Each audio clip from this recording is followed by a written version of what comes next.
جولة نهار جديد وفيديو جديد من المطبخ ديالي. اليوم غندير معكم السردين مقلي.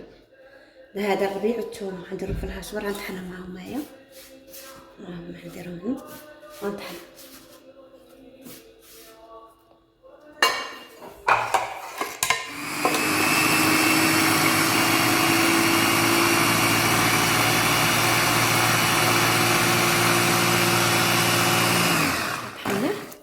ها هو طحنا الربيع، تنوريه هذه التحميره. ها هي، بسم الله. هذا الكمون، بسم الله. شويه البزار، الملحه، صافي. هادشي اللي كندير فيه هنا. ندير الزيت، شويه الزيت.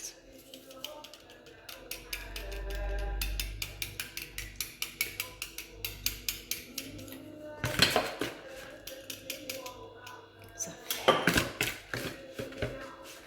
شويه المستونات، وكندير شويه الماء.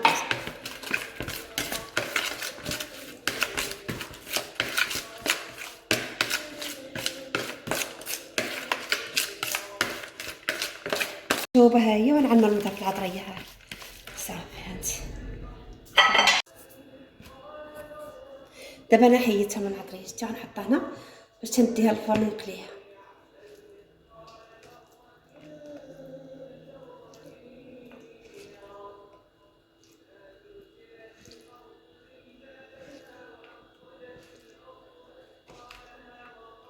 انا غندير تاع السردين، غنشربو دابا.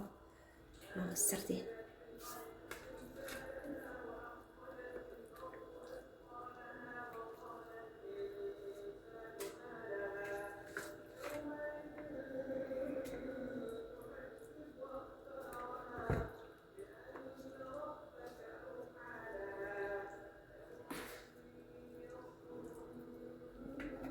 والعصير ديال الحامض انا نسيتو ما قلتها لكمش، حتى داك الحوت كيتمشى مع الحامض. حنا دابا سالينا الترميل ديال الحوت. هاد النشوبه غنديرها في الفران، وهذه غنقليها، والسردين غنقليه.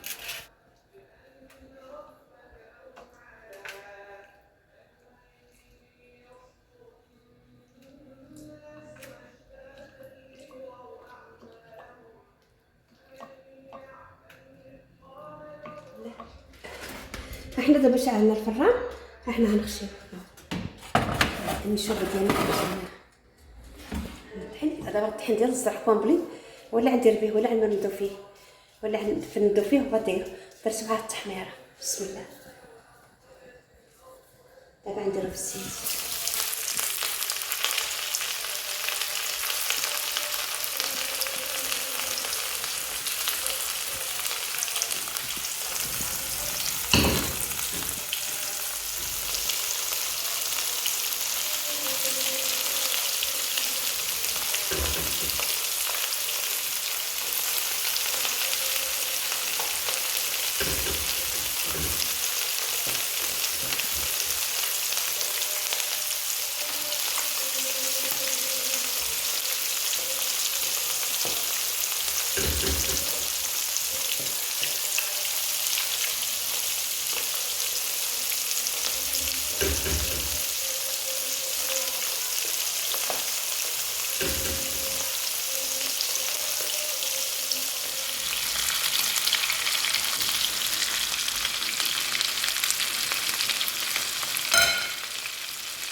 السلام عليكم المتبعين ديالي داخل الوطن وخارج الوطن.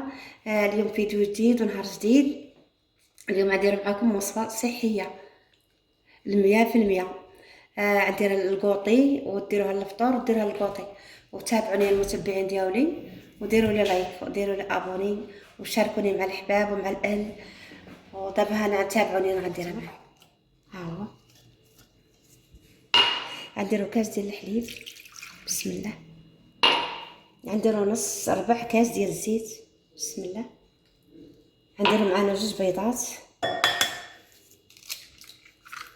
الحليب ما دافي ما والو، درتو 2 بيضات. دابا غنحمر الشي ديالنا.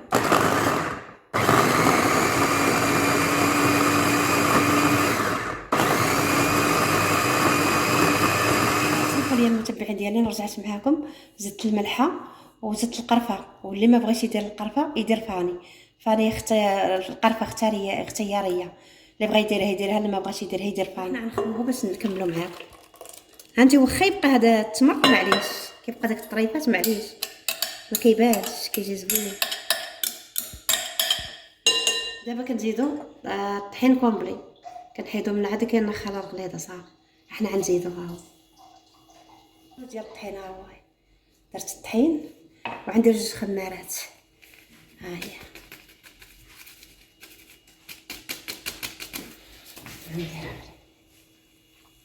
هي ندير المول بالزبده.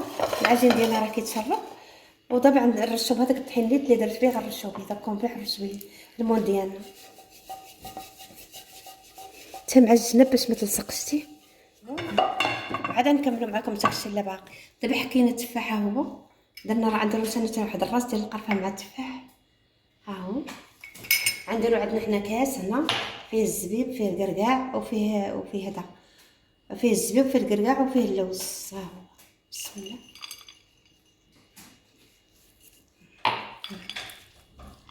دابا كنخلطوا هاد التفاح مع الزبيب مع الكركاع مع اللوز، غنخلطوه غنزينوه. زيناها دابا بالتفاح والكركاع واللوز وهذا سميتو والزبيب، ودابا كنزيدو معها الشكلاط. لا ما عندكم الشكلاط، انا درت الزبيب كحل اسود بحال الشكلاطه باش تبقى الوصفه ديالنا صحيه صافي. انا مبغيتش ندير الشكلاط، درت الزبيب. نتوما المتتبعين ديالنا، ها النتيجه النهائيه كتجي هشيشه ورائعه وبنينه وصحيه 100%، ما فيها لا مكونات حتى مكون غير صحي، كل شيء صحي. كتجي لذيذه، تقدروا تحطوها في الكوطي في الفطور وبالصحه والراحه. وشكرا على المتابعه ديالكم، وان شاء الله نتلاقاو في فيديو جديد. ما تنساوناش بلايك واشتراك وشير الفيديو، وشكرا على المشاهده.